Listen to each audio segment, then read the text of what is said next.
Hello viewers, কেমন আছেন সবাই? আশা করি সবাই ভালোই আছেন। আজকে আমি আপনাদের দেখাবো ফটোকপি মেশিন দিয়ে কিভাবে ডুপ্লেক্স প্রিন্ট সেট আপ করা যায়। তো ডুপ্লেক্স প্রিন্ট হচ্ছে একটা পেজের এপাশ ওপাশ আমরা কম্পিউটার মাইক্রোসফট ওয়ার্ড দিয়ে দুটি পেজকে একটা পেজে এপাশ ওপাশ প্রিন্ট করব। তো চলুন এই প্রসেসটা কিভাবে করা যায় সেটাই আমি আপনাদের আজকে দেখাবো। তার আগে ছোট্ট একটা রিকোয়েস্ট করি, যদি আপনি আমার চ্যানেলে নতুন এসে থাকেন তাহলে দয়া করে আমার চ্যানেলটা সাবস্ক্রাইব করবেন, পাশে থাকা বেল বাটনটা ক্লিক করে রাখবেন লেটেস্ট ভিডিও সবার আগে পাওয়ার জন্য। আর যারা সাবস্ক্রাইব করেছেন তাদের সবাইকে ধন্যবাদ। সাথেই থাকবেন, ফিরে আসছি ছোট্ট একটা ইন্ট্রো পর।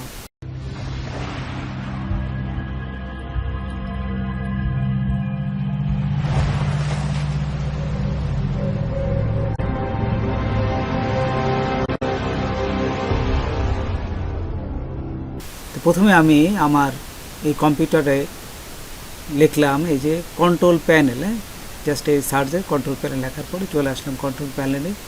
তারপর এখান থেকে যেহেতু নিচে চলে আসবেন এই যে হার্ডওয়্যার অ্যান্ড সাউন্ড এখানে আসবেন। তারপর ডিভাইস অ্যান্ড প্রিন্টার, এই যে উপরেরটা ডিভাইস অ্যান্ড প্রিন্টার এখানে ক্লিক করবেন।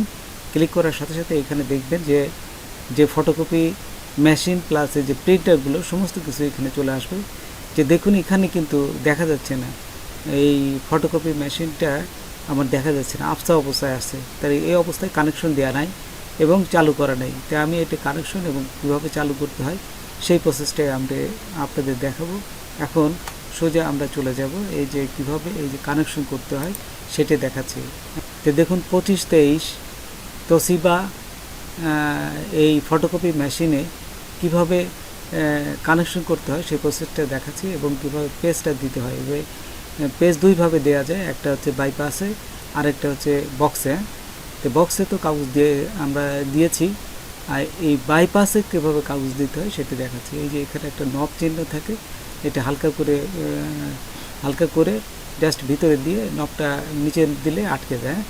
তারপর এখানে একটা ডিসপ্লে আছে, এখানে ডিসপ্লেতে আপনি কীভাবে কাগজটা সেট করবেন, কি কাজ করবেন, এখানে এই ডিসপ্লেতে সমস্ত কিছু দেখা যায়। যে কালি কীভাবে কমাবেন, বা এই যে কত সাইজের পেপার দিবেন। এই যে এখানে এলজি মানে বড় সাইজের পেপারটা 8.5x14 সাইজের, এইগুলো সমস্ত কিছু চেঞ্জ করা যায়। তো দেখুন কীভাবে কানেকশনটা আমরা কম্পিউটারের সাহায্যে এবং ফটোকপি মেশিনে কীভাবে কানেকশন দেবো। এই যে পিছনে ফটোকপি মেশিনের পিছন সাইডে এই যে একটা পোর্ট আছে, এই পোর্টটায় জাস্ট আপনারা এই কেবলটা বসাই দেবেন। এই যে এখানে আমি দেখাচ্ছি। তারপরে এখান থেকে যে কম্পিউটারে ইউএসবি পোর্ট আছে, এই যে কম্পিউটারে ইউএসবি পোর্টের সাথে কানেকশন দিলাম। আমি ফটোকপি মেশিনটা অন করলাম, এই যে তখন দেখুন এখানে চলে আসছে, এই যে এখন দেখা যাচ্ছে। ঠিক এই অবস্থায় আমি এখান থেকে রাইট মাউস ক্লিক করবো। মাউসের রাইট মাউসটা ঠিক এই ফটোকপি মেশিনের উপর রেখে রাইট মাউস ক্লিক করলাম। তারপরে দেখুন এই যে উপরে উপর থেকে যদি 4 নম্বরে আসি প্রিন্টার প্রপার্টিস, এই যে এইটা ক্লিক করবেন। প্রিন্টার প্রপার্টিস এইটা ক্লিক করলাম।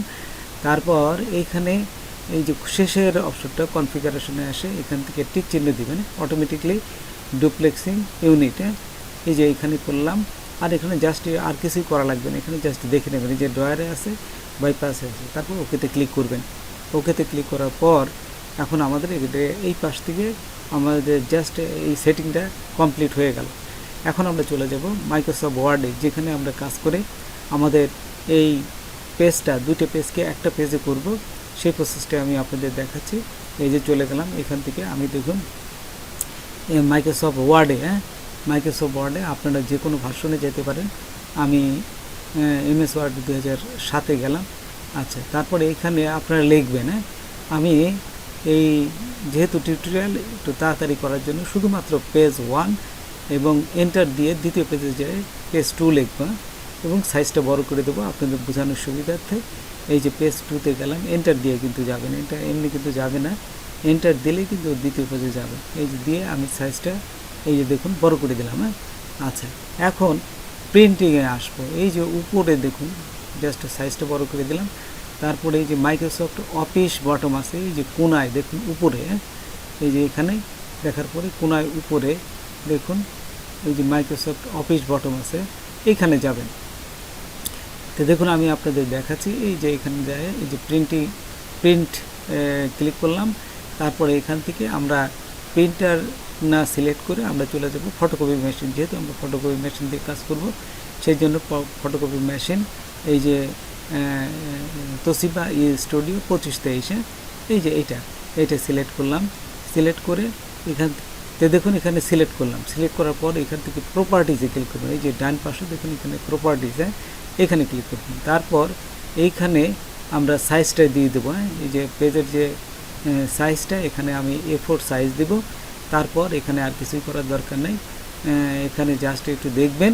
তারপর এইখানে পরেরটায় দেখুন বেসিক, ওই যে উপরে আছে বেসিকের পরে ফিনিশিং, এই ফিনিশিংয়ে যাবে। ফিনিশিংয়ে গেলেই দেখবেন যে এখানে এই যে টু সাইড প্রিন্টিংয়ে এইখানে ক্লিক করবেন এবং প্রথমটা ক্লিক করবেন, দ্বিতীয়টা নেই, প্রথম পেজটা এই যে আমি যেভাবে ক্লিক করছি জাস্ট এইখানে ক্লিক করবেন। আচ্ছা, এই প্রথমটা করার পর এখানে ওকেতে ক্লিক করবেন, এই যে ওকেতে ক্লিক করলাম। ওকেতে ক্লিক করার সাথে সাথেই দেখুন আমার কিন্তু প্রিন্ট হওয়ার জন্য রেডি, একেবারে সমস্ত কিছু একবার চেক করলাম। তারপরে এখানে এই ওকে দেওয়ার আগে আমি আবার আমার ফটোকপি মেশিনে চলে আসছি, এই যে এখানে দেখাচ্ছি ফটোকপি মেশিনে পেজগুলো দেখাচ্ছে এবং আমি মোবাইল দিয়ে আমি এটা স্ক্রিনে দেখাচ্ছি, যেহেতু এটা কম্পিউটার এবং ফটোকপি মেশিন আলাদা আলাদা জায়গায়, সেই জন্য আমি আবার একটু কম্পিউটার সাহায্যে ভালো করে দেখে নিচ্ছি।